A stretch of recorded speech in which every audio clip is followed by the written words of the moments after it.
ദൈവ തിരുനാമം വാഴ്ത്തപ്പെടുമാറാകട്ടെ.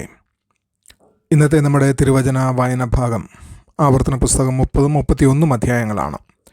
മോശയുടെ വിടവാങ്ങൽ പ്രസംഗങ്ങളുടെ സമാപന ഭാഗമാണ് ഈ അധ്യായങ്ങൾ. ഈ അധ്യായങ്ങൾ തിരുവഴുത്തിലെ ഏറ്റവും മനോഹരമായ സന്ദേശങ്ങളിൽ ഒന്നിനെ അവതരിപ്പിക്കുന്നു. ദൈവത്തിൻ്റെ ന്യായവിധി ഒരിക്കലും അവിടുത്തെ അവസാന വാക്കല്ല. അവിടുത്തെ അന്തിമ ആഗ്രഹം തൻ്റെ ജനങ്ങളുടെ പുനഃസ്ഥാപനവും ജീവനും നിയമബന്ധത്തിലുള്ള കൂട്ടായ്മയുമാണ്.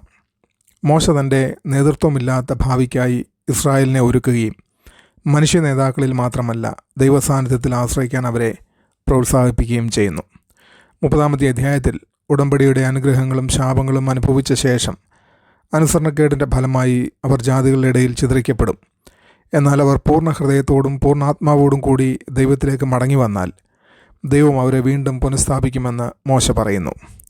ദൈവം അവർക്ക് വാഗ്ദാനം ചെയ്യുന്നത് ഒന്നാമതായി തൻ്റെ ജനത്തെ പ്രവാസത്തിൽ നിന്ന് ഒരുമിച്ച് കൂട്ടുമെന്നും അവരെ അവരുടെ ദേശത്തേക്ക് തിരികെ കൊണ്ടുവരുമെന്നും അവരെ വീണ്ടും സമർത്ഥരാക്കുമെന്നും അവർ യഥാർത്ഥമായി ദൈവത്തെ സ്നേഹിക്കുകയും അനുസരിക്കുകയും ചെയ്യേണ്ടതിന് അവരുടെ ഹൃദയത്തെ പരിച്ഛേദന ചെയ്യും എന്നാണ്. ശേഷം മോശ ഒരു മഹത്തായ തിരഞ്ഞെടുപ്പ് അവരുടെ മുമ്പിൽ വയ്ക്കുന്നു. ഞാൻ നിൻ്റെ മുമ്പിൽ ജീവനും മരണവും അനുഗ്രഹവും ശാപവും വച്ചിരിക്കുന്നു. ആകയാൽ ജീവനെ തിരഞ്ഞെടുക്കുക. ദൈവത്തിൻ്റെ കൽപ്പനകൾ അസാധ്യമോ അപ്രാപ്യമോ അല്ല. ദൈവവചനം അവരുടെ വായിലും ഹൃദയത്തിലും സമീപത്തുമുണ്ട്. അതുകൊണ്ട് അവർക്കത് അനുസരിക്കാം. ഈ അധ്യായം ദൈവഹൃദയത്തെ വെളിപ്പെടുത്തുന്നു. തൻ്റെ ജനങ്ങൾ പരാജയപ്പെട്ടാലും ദൈവനാശത്തെക്കാൾ മാനസാന്തരവും പുനഃസ്ഥാപനവും ആഗ്രഹിക്കുന്നു. ഹൃദയ പരിച്ഛേദനത്തിൻ്റെ വാഗ്ദാനം പഴയ നിയമത്തെ അതിജീവിച്ച് പുതിയ നിയമത്തിലേക്കാണ് വിരൽ ചൂണ്ടുന്നത്. പുറമേയുള്ള അനുസരണം മാത്രം ഒരാളെയും രക്ഷിക്കില്ല. മനുഷ്യഹൃദയത്തിന് ദൈവികമായ രൂപാന്തരം ആവശ്യമാണ്. ഈ വാഗ്ദാനം ക്രിസ്തുവിലും പരിശുദ്ധാത്മാവിൻ്റെ പ്രവർത്തനത്തിലും അതിൻ്റെ പൂർണ്ണത പ്രാപിക്കുന്നു. ആളുകൾ യഥാർത്ഥമായി ദൈവത്തെ സ്നേഹിക്കുകയും അനുസരിക്കുകയും ചെയ്യേണ്ടതിന് ദൈവം അവരുടെ ഹൃദയങ്ങളെ മാറ്റുന്നു. ജീവനും മരണവും തമ്മിലുള്ള തിരഞ്ഞെടുപ്പ് ഒടുവിൽ ദൈവത്തിനെ കീഴടങ്ങുന്നതും ദൈവത്തെ നിരസിക്കുന്നതും തമ്മിലുള്ള തിരഞ്ഞെടുപ്പാണ്. പാപം എപ്പോഴും മരണത്തിലേക്കാണ് നമ്മെ നയിക്കുന്നത്. ദൈവത്തോടുള്ള അനുസരണവും കൂട്ടായ്മയും ജീവനിലേക്കും നമ്മെ നയിക്കുന്നു. തകർന്ന ജീവിതങ്ങളെ ദൈവം പുനഃസ്ഥാപിക്കുന്നുവെന്ന് ഈ അധ്യായം നമ്മെ പഠിപ്പിക്കുന്നു. യഥാർത്ഥ മാനസാന്തരമുണ്ടെങ്കിൽ ഒരു പരാജയവും അന്തിമമല്ല. ദൈവത്തിലേക്ക് മടങ്ങി വരുന്നവരെ പുനഃസ്ഥാപിക്കുന്നതിൽ ദൈവം വിദഗ്ധനാണ്.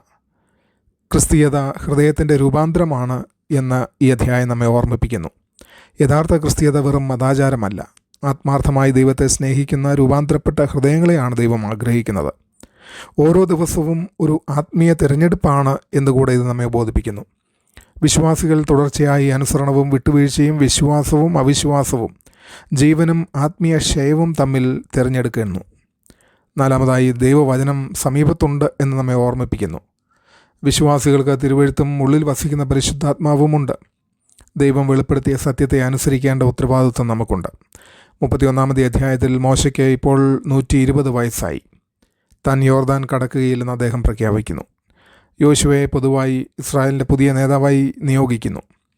മോശ യോശുവയോടും ജനങ്ങളോടും ആവർത്തിച്ച് പറയുന്നു, ധൈര്യവും ബലവും കൈക്കൊള്ളുക. എന്തുകൊണ്ട്? കാരണം ദൈവം തന്നെയാണ് അവരുടെ മുമ്പിൽ പോകുന്നത്. അവിടുന്ന് അവരെ ഒരിക്കലും വിട്ടുകളയുകയോ ഉപേക്ഷിക്കുകയോ ചെയ്യുകയില്ല. മോശ ന്യായപ്രമാണം എഴുതി. 7 വർഷത്തിലൊരിക്കൽ അതിനെ പൊതുവായി വായിക്കണമെന്നും അങ്ങനെ ഓരോ തലമുറയും കേൾക്കുകയും പഠിക്കുകയും യഹോവയെ ഭയപ്പെടുകയും അനുസരിക്കുകയും ചെയ്യണമെന്നും നിർദ്ദേശിക്കുന്നു. തുടർന്ന് ദൈവം മോശയോട് പറയുന്നു, വാഗ്ദത്ത ദേശത്ത് പ്രവേശിച്ച ശേഷം ഇസ്രായേൽ പിന്നീട് വഴിതെറ്റി അവിശ്വസ്തരാകും. അതിനാൽ അവർക്കെതിരായ ഒരു സാക്ഷ്യമായി നിലനിൽക്കേണ്ട ഒരു പാട്ട് അവരെ പഠിപ്പിക്കുവാൻ മോശയോട് കൽപ്പിക്കുന്നു. മനുഷ്യ നേതാക്കളെക്കാൾ അപ്പുറത്തേക്കും ദൈവത്തിൻ്റെ പ്രവർത്തനം തുടരുന്നു എന്ന് ഈ അധ്യായം നമ്മെ പഠിപ്പിക്കുന്നു. മോശ മരിക്കും, എന്നാൽ ദൈവത്തിൻ്റെ നിയമോദ്ദേശങ്ങൾ തുടരും. ദൈവം തൻ്റെ ദാസന്മാരെ സംസ്കരിക്കുന്നു, എന്നാൽ അവിടുത്തെ പ്രവർത്തനം ഒരിക്കലും മരിക്കുന്നില്ല. ധൈര്യം ദൈവസാന്നിധ്യത്തിൽ നിന്നാണ് വരുന്നതെന്ന് നമ്മെ ഈ അധ്യായം ഓർമ്മിപ്പിക്കുന്നു. ധൈര്യത്തിൻ്റെ അടിസ്ഥാനം മനുഷ്യശേഷിയല്ല, ദൈവിക സാന്നിധ്യമാണ്. ഓരോ തലമുറയും ദൈവവചനം പഠിക്കണമെന്ന് പ്രബോധിപ്പിക്കുന്നു. പാരമ്പര്യമായി ലഭിച്ച മതവിശ്വാസത്തിൽ മാത്രം വിശ്വാസം നിലനിൽക്കില്ല. ഓരോ തലമുറയും വ്യക്തിപരമായി ദൈവത്തെയും അവിടുത്തെ വചനത്തെയും അറിയണം. മനുഷ്യ ദൗർബല്യം ദൈവത്തിനറിയാം, എങ്കിലും അവിടുന്ന് വിശ്വസ്തനായി നിലനിൽക്കുന്നു എന്ന് ഈ അധ്യായം നമ്മെ ഓർമ്മിപ്പിക്കുകയാണ്. ഇസ്രായേലിൻ്റെ ഭാവിയിലെ പരാജയങ്ങൾ ദൈവത്തിന് മുൻകൂട്ടി അറിയാമായിരുന്നു. എന്നിരുന്നാലും അവിടുന്ന് അവരെ വാഗ്ദത്ത ദേശത്തേക്ക് നയിച്ചു. ഇത് മനുഷ്യൻ്റെ പാപ സ്വഭാവത്തെയും ദൈവത്തിൻ്റെ വിശ്വസ്തതയെയും വെളിപ്പെടുത്തുന്നു. ഈ അധ്യായങ്ങളിൽ നമ്മെ പഠിപ്പിക്കുന്നതായിട്ടുള്ള ദൈവശാസ്ത്ര പാഠങ്ങൾ: 1. ദൈവകൃപ.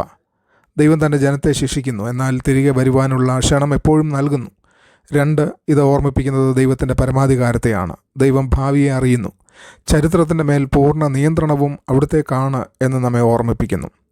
3, ഇത് ഹൃദയ രൂപാന്തരത്തിൻ്റെ ആവശ്യകതയെ ഓർമ്മിപ്പിക്കുകയാണ്. പുറമേയുള്ള മതാചാരം രക്ഷിക്കുകയില്ല. മനുഷ്യഹൃദയത്തെ രൂപാന്തരപ്പെടുത്തുവാൻ കഴിയുന്നത് ദൈവത്തിന് മാത്രമേ സാധിക്കുകയുള്ളൂ. 4, ദൈവത്തിൻ്റെ വിശ്വസ്തതയെക്കുറിച്ച് ഓർമ്മിപ്പിക്കുകയാണ്. മനുഷ്യൻ്റെ നേതാക്കൾ മാറുന്നു, തലമുറകൾ കടന്നു പോകുന്നു, സാഹചര്യങ്ങൾ മാറുന്നു, എന്നാൽ ദൈവ സാന്നിധ്യം സ്ഥിരമായി നിലനിൽക്കുന്നു. ദൈവവചനത്തിൻ്റെ കേന്ദ്രസ്ഥാനത്തെക്കുറിച്ചുള്ള ഓർമ്മപ്പെടുത്തൽ കൂടെയാണ്. ദൈവവചനം കേൾക്കുകയും ഓർക്കുകയും അനുസരിക്കുകയും ചെയ്യുന്നിടത്താണ് ആത്മീയ ജീവൻ വളരുന്നത്. ഈ അധ്യായങ്ങൾ നമ്മെ ഓർമ്മിപ്പിക്കുന്നത് ദൈവത്തിൻ്റെ പുനഃസ്ഥാപനത്തിന് അപ്പുറത്തുള്ള ആരുമില്ല. ശൂന്യമായ മതാചാരങ്ങളെക്കാൾ രൂപാന്തരപ്പെട്ട ഹൃദയങ്ങളെയാണ് ദൈവം ആഗ്രഹിക്കുന്നത്. ഓരോ ദിവസവും അനുസരണത്തിലൂടെ ജീവനെ തിരഞ്ഞെടുക്കേണ്ടതാണ്.